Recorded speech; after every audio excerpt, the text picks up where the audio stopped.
Bonjour, c'est Yann. Aujourd'hui, on se retrouve pour le déballage et mes premières impressions sur le Galaxy A5 modèle 2017. Alors pourquoi j'ai voulu tester ce mobile-là? Pour la simple et bonne raison que le modèle 2016 a énormément plu au public. Vous l'avez apprécié pour son autonomie et son prix relativement abordable, aux alentours de 400 euros. Cette année, Samsung améliore encore son téléphone en se rapprochant de plus en plus du modèle haut de gamme, son grand frère, le Galaxy S7.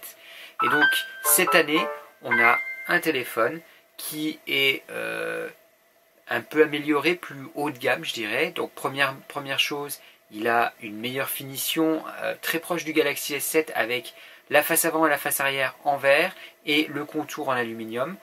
Difficile de distinguer d'ailleurs entre le S7 et le A5, je trouve.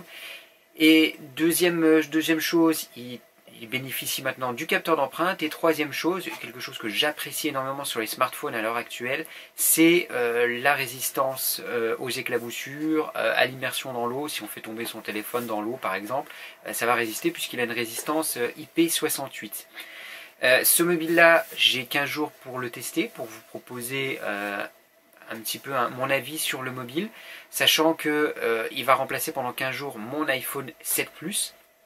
Et je trouvais qu'il y avait un intérêt encore plus à tester ce mobile-là, c'est de savoir si on ne peut pas prendre un mobile milieu de gamme, puisque c'est un milieu de gamme vu le prix qui est proposé, et l'utiliser plutôt qu'un modèle haut de gamme, et savoir s'il peut rendre exactement les mêmes services, ou si le haut de gamme reste toujours quelque chose de plus intéressant. Moi, la photo, par exemple, c'est quelque chose qui m'intéresse pas mal.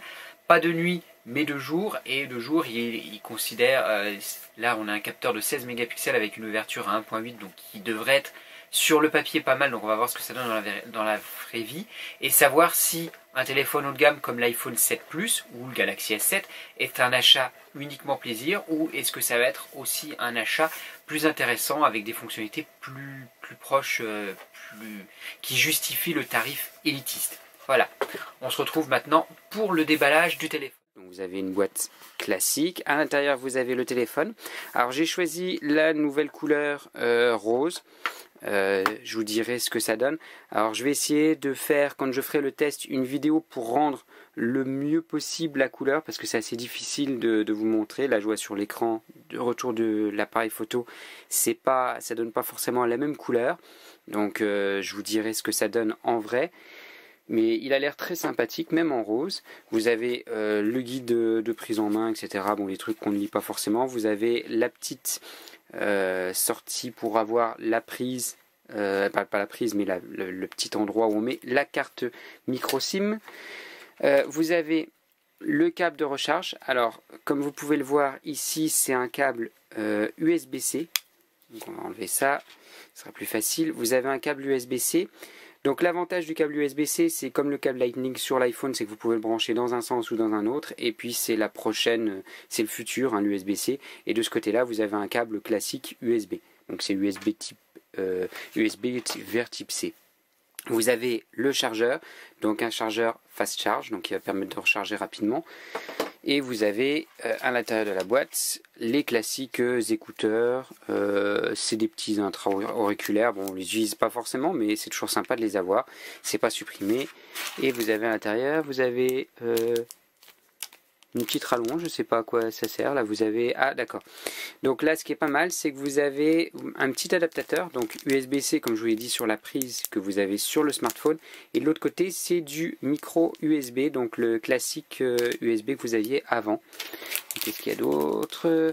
Voilà, c'est des accessoires en plus pour vos écouteurs, des petits adaptateurs. Voilà. Puisque les écouteurs sont toujours fournis. Et ici, vous avez toujours, donc on va faire le tour du téléphone, vous avez toujours la prise jack, donc ce qui est pas mal sur un mobile de milieu de gamme. Sur haut de gamme, je veux bien qu'on le supprime, mais pas sur du milieu de gamme. Vous avez la prise USB-C, vous avez les deux boutons. Donc vous voyez, vous avez un contour doré en aluminium, donc c'est doré rose. Hein. Là, ça fait jaune, mais c'est plutôt rose, c'est rose. Et là, vous avez l'emplacement pour la micro SD. Alors, si je veux bien faire la mise au point, pour la micro SD et pour la carte SIM. Ici, vous avez un haut-parleur et vous avez le bouton Power. Donc, on va enlever à l'arrière. Donc, vous avez l'appareil photo. Alors, ce qui est pas mal, c'est que l'appareil photo, Alors, est-ce que je vais pouvoir vous le montrer? Ça ne dépasse pas. Contrairement à ce qu'on a sur un Galaxy S7 par exemple, là ça ne dépasse pas, donc ce qui est pas mal. Donc on va enlever les protections.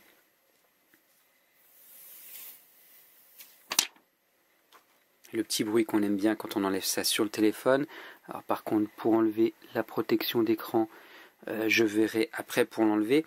Donc là vous avez un port, vous avez la possibilité d'avoir votre capteur d'empreinte qui est pas mal, qui est introduit sur le Galaxy A5. Et ici, ce que je vais vous montrer, c'est que vous avez quelque chose qui est incurvé, vous avez le dos qui est incurvé, comme ce qu'on a vu sur le Galaxy S7. Ça permet d'avoir une meilleure prise en main, donc qui est pas mal comme ça. Donc moi j'aime bien la taille 5,2 pouces, je trouve que c'est une taille tout à fait correcte. Donc on va démarrer, c'est surtout ce que vous attendez, démarrer le téléphone. Donc c'est un écran Super AMOLED, donc ça c'est très intéressant, moi j'ai adoré ça sur le Galaxy S7, j'ai actuellement un iPhone 7 Plus et je dois dire que l'écran Super AMOLED ça me manque.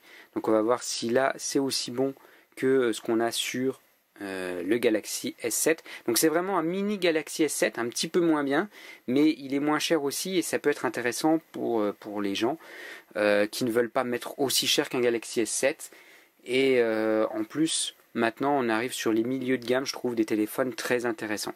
Alors on va se mettre en français, voilà, français, France, démarrer. Donc on va mettre le code de mon réseau Wi-Fi. Voilà.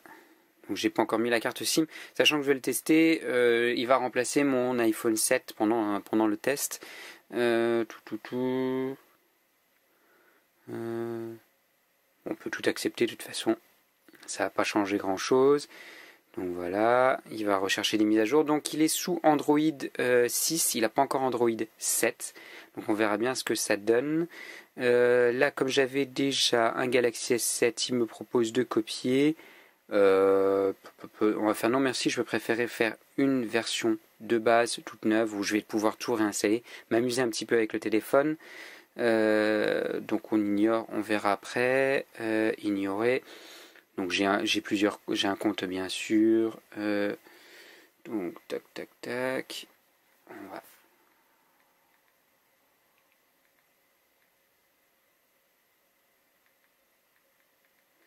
Donc l'écran a l'air pas mal. Voilà.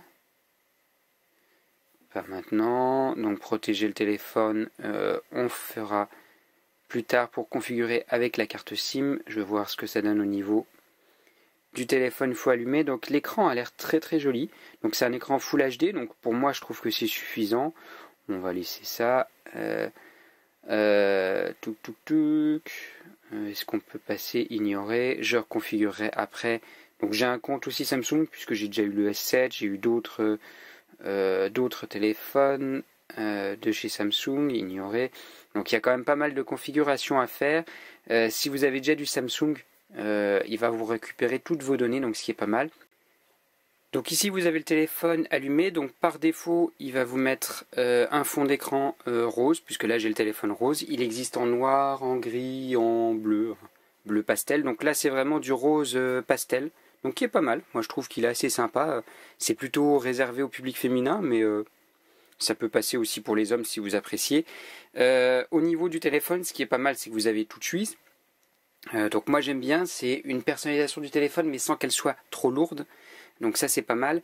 Et au niveau des applications qui sont rajoutées, quelques Samsung, mais surtout, donc vous avez même peut-être pas beaucoup, si vous avez les applications Samsung qui sont mises là par défaut, bon clairement pas grand chose de plus puisque les emails, ça c'est les choses qu'on a classiquement sur le téléphone.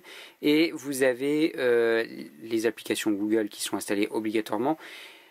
Par Samsung, mais aussi les applications Microsoft, puisqu'il y a un partenariat entre Microsoft et Samsung. Donc c'est pas grand chose, qui est pas mal. Vous avez une interface qui est légère.